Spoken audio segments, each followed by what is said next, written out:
Hi, my name is Josh. I'm the teaching pastor here, and I just want to say welcome to One Hope this morning. One of my favorite things about this community is that we love no matter what. We kind of double down on that. If you come here for more than 1 week, you're going to hear that phrase. That is exactly the kind of church that we want to be. And so yesterday, we had a big love no matter what event. We did a carnival for the community out here in our sort of backyard, and it was a bit stressful there for a second, setting up, and there was, things weren't going to come, and then they did, and praise God for that. So it just kind of worked out. But here's the thing, though, is like we estimated over 500 people who came. I talked to lots of people who said that they walked here from home, but not like across the street, like in the old South End, because they know that when they come here, there's going to be good stuff and that they're going to be loved. And that just really warms my heart, because it's like we are making a name for ourselves in this community, not like we're awesome, but like when you come here, you know that you're going to feel the love of God here. And that is just so crucial and important, and I love that, and I want to celebrate that as a church. The only way that we could make that happen is through our volunteers. And so if you were here yesterday, would you stand up, and can we just give these people a hand? Go ahead, do it. Come on, I see you like, do we stand? Yes. Thank you so much, guys. In particular, Christy Gransko, she stood up over there. She's going to hate that I'm drawing attention to her. Turn away. She just helped plan the whole thing, and we just could not have done that without her. So thank you. So anyway, yes, we do these Love No Matter What events. It's kind of a once-a-month thing that we just try to show people in our community who might be skipped over or misunderstood, or people in our community who don't usually get love from other people or organizations. We try to find that community and love them in a powerful and creative way. And that's kind of what Love No Matter What is all about, is how Jesus gave his love for us, his life for us, so that we could be a part of his family. And that's the hope with these Love No Matter What events. We also do Love No Matter What series once a year, and we're in the middle of that series. And this year, the emphasis is on relationships. Love No Matter What, Relationships Edition. Woo! Relationships. And today we're going to be talking about dating, which is going to be extra fun. So who's here and they're just so pumped to talk about dating? You don't have to raise your hand. I know I am. Oh, good. So we've got one person. That's good. We're going to be talking about dating. And we're in the Proverbs. And the reason we're in the Proverbs is because this series is all about a question. How do I love no matter what in my relationships? Like, how do I do it? I don't know if you are related to or in a relationship with a difficult person.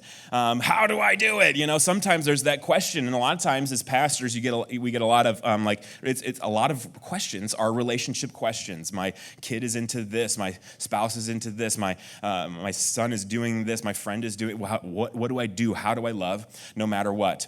And luckily for us, there is a whole genre in Scripture that answers that question, how. Answers the question how, and that's the wisdom genre. Wisdom answers the question how. How do I do this? Go to the wisdom genre to find the answer to that question. When I was in high school / early college, I worked at a summer camp that I'd kind of grown up in. We went for the whole summer every year, and I worked at a climbing tower. And so a climbing tower is basically a 4-sided tower. It's 45 feet tall, and every side has a different route to climb, different style of a rock wall to climb up. And I loved this job because my job was to hold the rope as you went up. And so as you climbed, I'd kind of pull the rope down and kind of make sure that you weren't going to fall. And then if you did fall, I was really good at this job because I was a big guy. So you would fall, and I probably weighed more than you. And so you would just fall and I'd catch you. But every once in a while, you'd get this little girl on the and she's like, oh, I'm going to catch you. Just kidding. So they would fall, and then she goes, boom. It's just it's a very entertaining job. No injuries that I know of. What I loved about this job was we'd get these kids. It was kind of a week camp. So people would come, families would come for a week. And at the beginning of the week, you have these kids who would come up to the rock wall, and they wanted to do it, but they were scared. They wanted to do it, but they didn't have the know-how, the practice. They didn't know how to do it. And so what I realized after a couple of years of working here is that it went so much better when I gave them a little how-to, a little quick tutorial before they went to climb. And then basically the tutorial went like this. When you're rock climbing, this is the very basics, okay? What you have to do is you have to get your hands up as high as you can, Get to the highest hand hold that you can find, both hands, and then you move your feet up and you get your feet as high as you can. Then, what do? You move your hands up high again. And it seems like, that's logical, yeah, that makes sense. But when you're climbing and you're 40 feet in the air and you're freaking out because you're so high up and you're like, I'm gonna fall and die, and I don't know what to do, you often forget just logic and reason. And so they're standing there like, what do I do? I'm stuck. And so it would just be a gentle reminder, hey, where are your hands? Can you get your hands higher? Can you get your feet higher? And then so over the course of this week, one of my favorite things was to have a kid who started off the week fearful, with no confidence, and at the end of the week saying, I'm stuck, but I know what to do. I'm going to get over this next hump, this next ledge. I know how to do this. Watching them move from being fearful to confident, moving from worry to being solid was one of my favorite things about that job. That's what the Proverbs are all about. It is all about moving us from a moment of uncertainty, how do I act in this situation, to being confident, I know how to act in this situation because I've read the Proverbs, they gave me the game plan. That's what Proverbs is all about. So, how do we love no matter what in a dating relationship? Like how do we do it? Well, it's actually kind of a funny question to ask the Proverbs because dating didn't exist back then. Dating, like cars and social media and phones, that's really an invention of the last 100 years or so. And so here's the cool thing about Proverbs and about the Bible. Sometimes you have a modern problem, right? Do I get open heart surgery? Should I buy the new model of the car that I want? What do I do? How do I behave on social media? These are modern problems that the people in the Bible didn't know about. Sometimes you have a modern problem, but always, always, always in the scriptures, we can find way back when these ancient principles that always help us solve our modern problems. And so dating might not be explicitly in the Proverbs, but there are some hardcore principles that are beautiful and time-tested and will serve us well when we're asking this question, how do we love no matter what in our relationships? So here we go. Here's a kind of the ancient principle that I want to share with you this morning. The ancient principle is this. Solomon, over and over in the Proverbs, talks about there's different characters. There's different types of people in the world. And if you've ever taken like the Enneagram test or your Strengths Finder or the Myers-Briggs or whatever, you know there's lots of different kinds of people in the world. Solomon has a list of his own types. And some of them are good and some of them are bad. I want to introduce you to some of these types. Can we throw, this is from Proverbs. It's the first verse, thank you. There's two characters in this verse. It says, the thoughts of the righteous are just, and the counsels of the wicked are deceitful. There's two characters there, the righteous and the wicked. In fact, in the Proverbs is about 31 chapters, and the Proverbs use the word righteous more than any other book in the scriptures. Like you have Psalms, that's 150 chapters. It's like 3 times the length, and Proverbs beats it because Proverbs is always talking about here's what a righteous person looks like. This is what this character looks like. This is what righteous people do. There's two characters, the righteous and the wicked. The wicked also, Psalms beats Proverbs by 4 times more. The Psalms use the word wicked more than Proverbs. But here's the point. The Proverbs, the main characters are the righteous and the wicked. Here's 2 more characters. It says, the way of the fool is right in his own eyes, but a wise man listens to advice. 2 more characters, the fool and the wise man. What he's saying here, and this is a common theme in the Proverbs, is that a fool always thinks he's right. He doesn't listen to anybody else. He's always right in his own eyes. A wise man, though, listens to advice. It's another character in the Proverbs. Here's another one. It says, the soul of the sluggard craves and gets nothing, while the soul of the diligent is richly supplied. The sluggard or the sloth is another character, and the diligent is another character. And this is just saying that the sluggard craves and gets nothing because he's not working for it. He's not trying to satisfy the cravings of his soul, but the diligent is richly supplied. People who go after life and they know that they're going to get what they need. Those are the people who are richly supplied. My favorite character actually is the sluggard because Solomon says this about him. This is Proverbs 26:15. This is my favorite proverb. It says, the sluggard buries his hand in his dish. It wears him out to bring it back into his mouth. That's just kind of a funny picture to me. Just like, oh, dang it, I don't think I can get it back. Time for a nap. Hashtag relatable.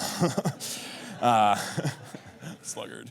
Anyway, so that's another character. Let me give you the last two. These are the last two characters. It says, the simple believes everything, but the prudent gives thought to his steps. The simple and the prudent. There's two more characters. The simple is naive. They believe everything, but the prudent gives thoughts to his steps. He measures his way. He's going to figure out if this is the right step to take. So those are all of the characters in Proverbs. Here's my big idea for today. This is the big idea that I want you to remember, that if you forget everything else, please, please, please remember this. Here's what dating is for. Dating is for clarity, not for intimacy. Date for clarity, not for intimacy. Date for clarity on the character that you're dating. Enter a dating relationship to figure out just who you're dating, and then give the intimacy. And I'm not even talking about like physical intimacy. I'm even just talking about like being vulnerable with somebody. What we're going to see in the Proverbs is that there's a lot of people who fit in kind of the bad character category. These are the kinds of people that you don't want to give your heart to. You don't want to give your body to. You don't want to give yourself to. Date for clarity, not for intimacy. And when you date for clarity, when you figure out who you're dating and who you're dating is the right person to be dating, the right person to spend the rest of your life with, when you figure that out, then call Steve or I and we'll marry you right in the lobby, okay? And then you can be intimate, or whatever. You're laughing because you think it hasn't happened.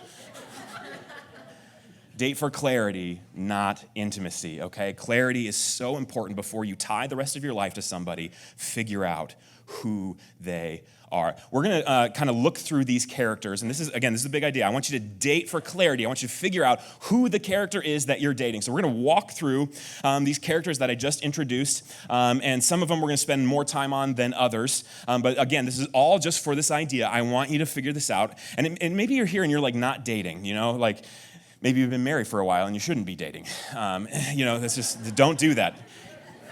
That's not from the Proverbs, but that's just from me. Don't do that. It's bad.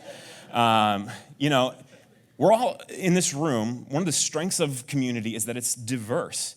There are people here who are dating. There are people who will be dating in 10 years. There are people who the last time they went on a date was 40 years ago. It's just, in a dating capacity, not with your wife. Anyway, so there are people here who are all over the spectrum. But here's what I want to say before we kind of get into this. Everybody here knows somebody who's dating, though. And if you don't right now, you will. And if you don't right now, you used to. You will always know somebody who is dating, whether it's your kid or a friend, or maybe it's your kid's friend or your friend's kid or whatever. You always have contact with somebody who's dating. So here's the thing. Wise people give good advice. And so today is kind of, if you're not dating, this is for you as well. This is so that you are equipped to help the people in your life have better dating relationships. Here's what we're going to do. We're going to start with the fool. Who's excited? The fool. Okay, here's the fool. Yeah, go ahead, throw it up there. The fool, this is Proverb 10:23. Doing wrong is like a joke to a fool, but wisdom is pleasure to a man of understanding. I don't want to spend too much time on the fool, even though I think that's probably where I shouldn't say that, where a lot of people fit, is the category of a fool. Whoa. Where'd that come from? Check your heart, Josh. Okay, anyway. I don't want to spend too much time on this because I really want to spend time on the wicked. We're going to get there in a second. But here's the one thing I want to say about a fool. You know you're dating a fool when doing wrong is funny. You know you're dating a fool when hurting other people is funny to them. This is one of the main characteristics of a fool, is that they do the wrong thing. They say the wrong thing. They act in ways that hurt other people. They're only thinking of themselves, much like a wicked person. But the difference between a fool and a wicked person is that the fool is almost innocent. They're unaware. They don't stop to think, is this the right thing to do or is this not? The fool goes through life just looking for fun. And in the course of doing that, they hurt a bunch of people. That's what the fool is. And if you are with somebody who's like, yeah, let's go, you fill in the blank, let's go do this. And it's like, that's not the right thing to do. And they respond with a laugh. You're dating a fool. You're dating a fool. Date for clarity. Don't date for intimacy. We'll get to what to do with a fool in a second. Here's where I want to really double down, though. Let's move to the wicked. This is Proverbs 6:12. If you already brought your Bibles, this is where we're going to be for the next 10 minutes or so. Proverbs 6:12. Solomon says this. He's describing a wicked person. So just kind of see how he's describing this. He says this: a worthless person, a wicked man, goes about with crooked speech. He winks with his eyes, signals with his feet, points with his finger. I'll explain that in a second. With a perverted heart, he devises evil, continually sowing discord. Therefore, calamity will come upon him suddenly. In a moment, he will be broken beyond healing. Here's how Solomon is describing a wicked person. He says that he has crooked speech. Crooked and straight are a very common metaphor in the Old Testament. It's easier to walk on a straight path, right? If it's crooked, you're gonna walk even longer. It's gonna take you longer to get into your direction. Also, if you've ever been hiking and you know if the path is crooked and rocky, it's difficult. It's hard to walk on that path. A crooked speech refers to somebody who's using words to kind of meander, doesn't really say what they really mean. They're kind of lying to you. They're subtly deceiving you. They go about with crooked speech. It says, this is the confusing one, winks with his eyes, signals with his feet, points with his finger. This is kind of old hat to us now, but it used to be back in the day that you'd have, just picture this. You have Solomon in his court, and he's sitting like on his throne, and all of his ministers are with him. Like he's got the generals and over here, and he's got like the princes who govern different territories over here, and he's just, hanging out. Sometimes it would happen back then that these guys would have a plan to manipulate the king, right, to get what they want. This is called politics. So they want to figure out how to do this. So what they would do is they would devise a plan, and then they'd give the signal. Point the finger, wink, point with your foot. That's what he's talking about. He says the wicked person tries to deceive you without you knowing it. The wicked person tries to recruit people in order to get control over you. The wicked person tries to signal to his friends in order to get you to do what he or she wants, and they do it subtly. You won't see it coming. That's what Solomon is saying. That's a wicked person. With perverted heart, they devise evil, continually sowing discord. A wicked person dreams about how to conquer and control other people to get their way. That's a wicked person. A wicked person dreams on his bed with perverted heart. He devises plans to manipulate and trick you into doing what he or she wants you to do, continually sowing discord. They walk through life hurting a bunch of people, and nobody really likes them. That's what that means. Therefore, I love this. Therefore, calamity will come upon him suddenly. In a moment, he will be broken beyond healing. If you've ever been in a relationship or known somebody who is a highly manipulative person, we all have the capacity to be manipulative every once in a while, right? It's called sin.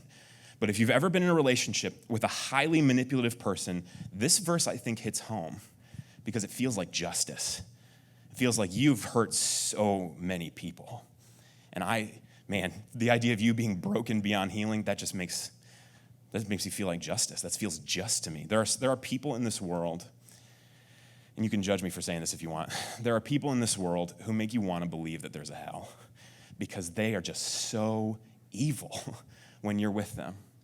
I want to show you this because a wicked person looks, it's tricky, right? We just covered that they wink, they point with their feet, all of this to kind of trick you, to manipulate you into doing what they want you to do. This is the kind of relationship that you don't want to be in. The wicked is not a good character for dating or marriage, or really friendship, or anything. You don't want to be in a relationship with a wicked person. So here's what I want to do. I want to show you the top 5 manipulative tactics that highly manipulative people use. Why? Because nobody said this to me, and no church ever talks about this, and we have so many people who are in dating relationships. This is so important to make sure that you're not dating a wicked person. I got these 5 tactics from a counseling center in Texas that specializes in getting women out of abusive relationships, women and men, out of abusive relationships. These are the top 5 tactics that they have identified. Some of these line up with the Proverbs really well. Some of them are biblical principles. I don't have time to kind of get into all of it, but this is all just really good stuff. If a person does this stuff, they're a wicked person. You got to get out of here. Get out of there. Here's the first one, the idealization, devaluation, discard phase. A manipulative person does this. They first meet you and they love bomb you. And it's so that they use only superlatives. You're the most wonderful person I ever met. You have the most kind heart I've ever seen. You're the most generous person I've ever met in my entire life. I don't know if I've ever seen anybody who looks as good as you do. That's idealization. And it's called idealization because they only refer to you in the superlative. You're the very, very best, top tier person. And then what happens over time, this could be a few weeks or a few months, you get into a devaluation phase. This is where they're trying to control you. So what they do is they begin to tear you down. All of a sudden, where you were the best, you're now the worst. And what happens in your mind, it happens in your soul, is you just think, man, can we just get back to the idealization phase? That was really, really nice. I like thinking that I'm the best. And it creates this cycle in which the highly abusive, manipulative person tries to devalue you so that you earn their idealization back. And then they devalue you even more so that you have to do certain things that they want you to do in order to get back to when it was good. It creates this cycle, and then when they're done with you, they discard you. Idealization, devaluation, discard. By the way, if you study cults, this is exactly how it works. The phrase that the cult people studying cults use is the love bomb. They start with the love bomb. You walk into one of their meetings, and you're the best person that is here. How did we not know about you before? And they love bomb you. And then what they do is they slowly tell you how bad you are so that you can try to earn being that good person again. And when you do what they want, they just devalue. They don't reward you with positive regard or positive encouragement. They devalue because that gets you to do what they want you to do next time. And so you start this whole cycle. This is a key distinction of a wicked person, somebody who is highly manipulative. If you are dating somebody who only uses superlatives for you, you're the best or you're the worst. Red flag. Red flag. If you're dating somebody and it moves really fast the first month because they love you and you're the very best thing that ever happened to them, and in the first month you're like, wow, this feels like it's going really fast, but I like it and it's really nice. Here's the thing. That could, in rare instances, lead to a really healthy and beautiful relationship in the future. But it also might be the beginning phases of you tying your soul to a wicked person. Date for clarity.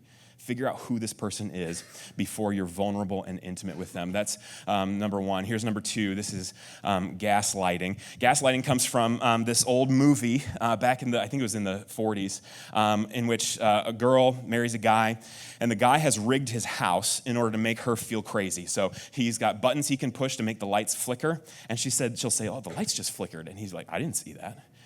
And then, there'll be like sounds in the house, and she'd be like, oh, I just heard that sound. And he said, I didn't hear that. And what he's doing is he's getting her to question her sense of reality, her sense of what's true, her sense of what's actually happening. That's what gaslighting is. Let me show you. This is a great example of gaslighting. This is, if you follow somebody who's a gaslighter, this is how the conversation goes. That didn't happen. And if it did, it wasn't that bad. Like, you're blowing this out of proportion. It's not that bad. Oh, it's a big deal? Okay. If it was bad, then it's not a big deal. You're freaking out over nothing. Oh, it's a big deal? Then it's not my fault. It's really not my fault. And if it was, then I didn't mean it. I didn't mean to cheat on you. It was a whoopsie. I didn't mean to hit you. That was a whoopsie. And if I did mean it, then the last one's you deserved it. Here's why I needed to treat you like this, because you're a terrible person. That's an example of gaslighting. The whole thing is getting you to question your sense of reality and how true how true it is that what is happening is happening. They want to make you see it how they want you to see it. That's what gaslighting is. If you see that happening in your relationships, run away. This is a wicked person. Here's number 3. This is the smear campaign. One of the best ways you know if you're dating a wicked person is when you correct them or set a boundary. You say, I don't want you to treat me like this, or I don't want you to say those things, or when you say those things, I want you to know I think that that's wrong. Here's some scripture to show you that I think that's wrong. How they react is what is oftentimes the difference between knowing that this is a wicked person and a righteous person. Here's what Solomon says about that. He says, whoever corrects a scoffer gets himself abuse, and whoever reproves a wicked man incurs injury. What Solomon is saying is when you set up a boundary, or you say, hey, you're saying this, but it's not right, or you're acting this way, but it's not right, when you reprove, you correct somebody, if they fire back at you, you're dating a wicked person. If they abuse you, incur injury is the word. If they hurt you back because you've corrected them, you might be dating a wicked person. That's the smear campaign. You'll correct them, and then they'll get all of your friends, and they'll tell all of your community how bad you are. And when they do that, then all of a sudden your community is on their side. And now you have to do what they want you to do. That's the smear campaign. It's highly manipulative. This might be the worst one, I think. If you're dating somebody who doesn't like your friends and doesn't want you to ever hang out with your friends or your family, don't hang out with your family. Oh, and that community online that you kind of like, don't talk to them because they don't like me. What they try to do is they try to isolate you, get you away from a community that can rescue you from dating a wicked person. If you sense isolation, you might be dating somebody who is wicked. Now, there's also good reasons for that. I don't want to say that this is always wrong, because sometimes you start dating a Christian, you don't have Christian friends, and that gets a little bit weird. And so you have to kind of play this out. Use wisdom to see who it is that you're dating. Date for clarity. This is what Solomon says about isolation. He says, the memory of the righteous is a blessing, but the name of the wicked will rot. One of the key distinctives is that your community that you belong to likes the righteous person, but the name of the wicked will rot. If they're trying to isolate you and they're trying to get you away from everybody, and your community's like, no, but you're like, oh, but I love him or I love her. Look, you might be dating a wicked person. Run. Here's the last one, 5. I call this the flip. What happens when you're dating a highly manipulative person is that they have 2 personalities. There's the personality that's the idealization or the good one, and they have a personality that's the devaluation, that's the bad one. Who they are in front of you might be different than who they are in front of other people. They might show you the negative side, the hard side, the bad thing. They might pour out their venom on you, and then when they're in the presence of other people, they're the sweetest, charming things you ever saw. That's the flip. Here's what Solomon says in Proverbs 10:6. He says, blessings are on the head of the righteous, but the mouth of the wicked conceals violence. A wicked person will conceal violence with his mouth. He'll look one way. He'll say things one way, and then in another instance be completely different. Those are the top 5 tactics of highly manipulative people. If you're dating for clarity, you got to know if you're dating a wicked person. And so seeing that, understanding how wicked people operate, that's really important to know. Because this counseling center estimates that 10 to 12% of the population behave like this. 10 to 12%. So just think about that. What that means is you have a 1 in 10 almost chance of dating this person. You gotta know. You gotta know what the signs are so that you don't tie your soul to someone who's gonna chew you up and spit you out. Don't date a wicked person. Date for clarity. Okay, what do you do? I love this. This is where the Proverbs get really practical. What do you do with a wicked boyfriend or girlfriend or a fool? Here's what Solomon says. This is probably my favorite proverb that we're going to talk about today. A wise king winnows the wicked and drives the wheel over him. What do you do with a wicked person? Vehicular homicide. I love it. So good. The word winnow, here's what that means. It used to be back in the day that you would have a farm, and so most of us don't have farms, so we don't understand these like agricultural terms. When you winnow something, you take a piece of grain and you separate the chaff from it. What Solomon is saying is get that guy out of your life. Peel him off. It's literally peeled on there. You got to peel it off and throw him away. That's what winnowing means. And then he says, just for extra fun, drive a wheel over him. Love that. I mean, you can kind of get what Solomon is saying. Discard them. Get rid of them. Get out of that life. Here's what here's how do you love no matter what? In a relationship, it's all about loving the right person. If you're dating for clarity, it's all about loving the right person. And if you're dating the wicked, this is how you treat them. You winnow them, and then don't murder them. That would be bad. Then you would go to jail. Anyway, here's a fool. If you're dating a fool, Solomon says this: leave the presence of a fool. Just leave. Walk away. For there you do not meet words of knowledge. Get out of there. Like, don't date somebody, don't tie your soul to somebody who thinks that doing bad things is fun. Here's another funny proverb. I love this. Proverbs 17:12. Let a man meet a she-bear robbed of her cubs rather than a fool in his folly. Hey, it's better for you to get mauled by a bear than to date a fool. Let me say this here. Solomon is the other thing. He's famous for his wisdom.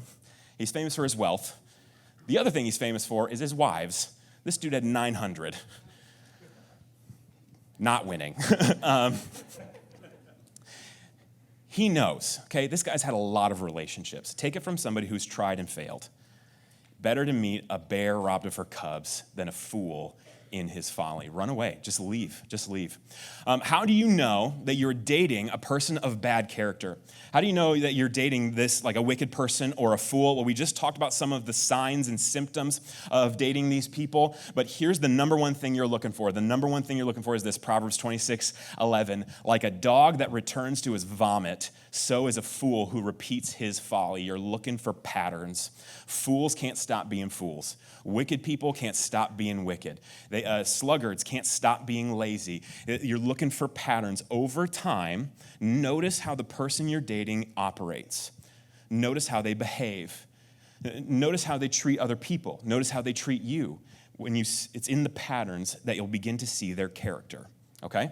All right, let's stop talking about the bad stuff, and let's talk about the good stuff. Who's excited? Yay! Okay, there's like, get out of this, Josh. Okay, got it. Here's 7 things to look for. These are characteristics of the righteous, the wise, and the prudent or the diligent. Here's one thing to look for: blessing speech. Here's what Solomon says in 10:21. The lips of the righteous feed many, but fools die for lack of sense. You're looking for somebody who in their speech feeds other people. Hey, I want you to know this about God. Hey, this morning in my prayer time, I learned this about God. Hey, I was just dwelling on my own actions, and I was dwelling on the thoughts of my heart, and I realized I think this way, and I think maybe you think that way, and here's what helped me get out of that. The lips of the righteous, they feed people. I don't know if you've ever been with that person, you walk away, and you're like, man, I could listen to that guy talk all day. I just want to hear more of his wisdom. That's what it's like to be with a righteous person. That's the sense that you're looking for. Blessing speech. Here's number 2, a history of good relationships. Ooh, this is a big one. A history of good relationships. Now, by this, I don't mean that they have to have perfect relationships all the time and that no relationship has ever failed in their life. But you need a history of good relationships. Here's what Solomon says. It's Proverbs 11:10. When it goes well with the righteous, the city rejoices. And when the wicked perish, there are shouts of gladness. How does the community react when the person you're dating is doing well? How do they react when they're not doing well? If there's a bunch of people who are like, oh, you failed, yes, you might be dating the wrong person because they might have treated those people in wicked or foolish ways. Part of the wisdom of community is seeing how people feel about the person that you're with. One of the ways that you know you're dating a righteous person is that when they succeed, people are like, yes, I wanted that for you so, so bad. I have to say this here. We were at this wedding in Aurora. It's a 5-hour drive 2 weeks ago for a guy who graduated college, but while he was here, he led worship. His name's Will. Everybody at that wedding was so happy for him. Like, you meet Will and you're like, that guy, he is so good. Here's the thing, like when good things happen to people, this just really underscored this for me. Everybody was crying because they're just so happy that he's succeeding, that things are going well with him. That's one of the marks of a righteous person. Number 3, this is a really important one. They take criticism. They take criticism. Here's what Solomon says. Do not reprove a scoffer, or he will hate you. But reprove a wise man, and he will love you. How they take correction, how they take advice, how they take reproof is the biblical word, often is the difference between a wise person and a fool, a righteous person and a wicked person. When you set a boundary, and when you set a boundary or when you correct them, how they respond will tell you a lot about the person that you're dating. Reprove a scoffer and he'll hate you. Reprove a wise man and he'll love you. Why? Because wise men want to know how to be. They want to know how to live. They want to know how to love no matter what. They want to know how to love you in the way that you need. They want their words to be a blessing to you. They want to feed you. They want you to be nourished. They want your soul to be nourished. And so a wise man will love you when you tell him how to do that. And if he fails, here's the next one. Number 4, they keep trying. They keep trying. Man, date somebody who, when they mess up, says, oh, shoot, you're right, I said the wrong thing. That was bad. I'm so sorry. I hurt your feelings.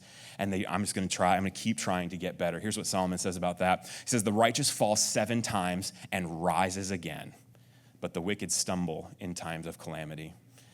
Date somebody who keeps trying to love you better. Here's number 5, healing words. I know this is a lot like number 1, but this is worth saying. Here's Proverbs 12:18. He says, there is one whose rash words are like sword thrusts, but the tongue of the wise brings healing. What Solomon is talking about in this proverb is like a fight or something contentious. There are people who, in an argument, their words are like sword thrusts. How dare you correct me? I want to put you down. How dare you say that about me? I'm going to throw that right back in your face. There are wicked people who want to hurt you and tear you down, but then there are wise and righteous people who even in the midst of an argument, even in the midst of when it's really hard, they want to build you up. Their tongue is healing. Their tongue is healing. They have healing words. Here's number 6. Hang with good people. One of the marks of a righteous person is that they have a good, solid community. This is Proverbs 13:20. It says, whoever walks with the wise becomes wise, but the companion of fools will suffer harm. Are their friends a bunch of fools? I mean, that's just the question. Are their friends a bunch of fools, or are they wise? Are they trying to get the person you're dating to grow in Jesus, to become a better person? Are they uplifting? Are they building this person up? Or are they constantly trying to get him to do the wrong thing and laughing about it? Are they fools, or are they wise? Who your sorry, we're talking about dating. Who your boyfriend or girlfriend's friends are tells you a lot about them. Here's the last one. This is number 7. 7 things to look for. Here's the last one. They're a go-getter. They're a go-getter. Whoever is slothful will not roast his game. Finally, a proverb about food, right? Whoever is slothful will not roast his game, but the diligent man will get precious wealth. There are boyfriends or girlfriends who, maybe you shouldn't call him a boyfriend or girlfriend, maybe you should call him a mooch, Don't date that person. Like, just don't do it because they're going to take more from you than you can give. And in the end, you'll feel like you're not enough. But their whole point is just to take as much as they can. Whoever's slothful will not roast his game. If you're not trying to go hunt, if you're not trying to go get your food, then you're not going to eat it. That makes sense, right? The diligent man will get precious wealth, the one who's working for it, the one who's trying to provide for you, the one who is trying to bring something to this relationship instead of taking things away from this relationship. That's who you want to be with. You want to be with somebody who is a go-getter. That is a diligent man. When we talk about dating for clarity, I think it's really important to talk about wisdom, because wisdom answers the question how. But it's not just the wisdom genre that answers the question how. There's a person that answers the question how. In the New Testament, Paul refers to Jesus as the wisdom of God. It's not that like Jesus or God was being wise when he brought Jesus to earth. It's not that God was showing his wisdom. It's that Jesus is the wisdom of God. You got to see this. Like, this is a very strong language that Paul is using. Jesus is the wisdom of God. And so what we know, what we can see of Jesus reveals the wisdom of God. How did Jesus love people? The ultimate answer is the cross. He died for them. And I'm not saying that like right away in a dating relationship, you need to be like ready to sacrifice for somebody, but you can tell the difference between somebody who loves to get and somebody who loves to give, right? You can tell the difference between a righteous person who out of the overflow of their heart, being full of the love of Jesus, wants to pour out love on you and the people that are around you, and the person who needs you to love them so that they can feel better about themselves. There are people who love to get, and there are people who love in order to give. Very often, that's the difference between a righteous character and a bad character. And so when you're dating somebody, the ultimate question is, does this person remind me of Jesus? Here's the one piece of advice I give everybody who comes to me for dating advice. Don't make a list of what you want, make a list of red flags. This is way more important. Because all the lists of what you want, I've seen them all. This is what it looks like. I want, she's got to be the most beautiful thing I've ever seen, and a philosopher who also cooks. And you're like, bro, you're like 50 pounds overweight. I think you're going to have to lower your expectations, you know? He said it. Here's the thing. It's going to be way more advantageous for you to make a list of red flags than it is to make a list of what you want. Because if you're only focused on what you want, then what you're going to ignore is all the bad things. What you're going to ignore is like the things that make you go, huh? What you're going to ignore is all the times that they hurt you because they have that one charming quality. You'll give up all of your integrity. And so this is like one of the most important things of advice I could give you if you're dating right now. As the band comes up, go ahead and come up, guys.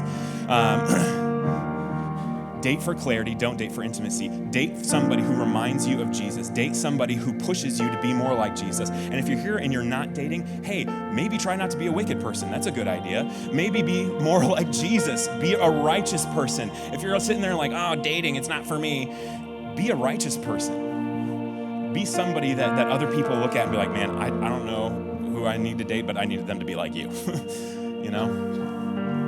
I want to close with this idea.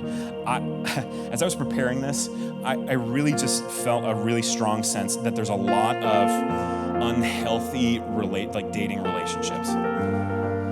And it might not be like in our church, but maybe it's in your friends, you know? But you might be here and you might be thinking like, oh man, I'm dating a wicked person, or I married a fool. You might be here and you might be like, you might be really struggling like in your love romantic relationships. As we move into this next song, I want you to know that we have a prayer team that hangs out here every service. That during the worship, they'll just be standing over here. If you want to come and get prayer for that, you should do that. I think that would be really helpful for you. Also, if you're here and you're just like, man, it's not dating, it's not any relationships, but my life is just falling apart, man, go get prayed for. That's so important. We're going to sing this next song. And what I love about this next song is that it's all about how God treats darkness, how God treats the storms in our life, how God works in the midst of hard relationships.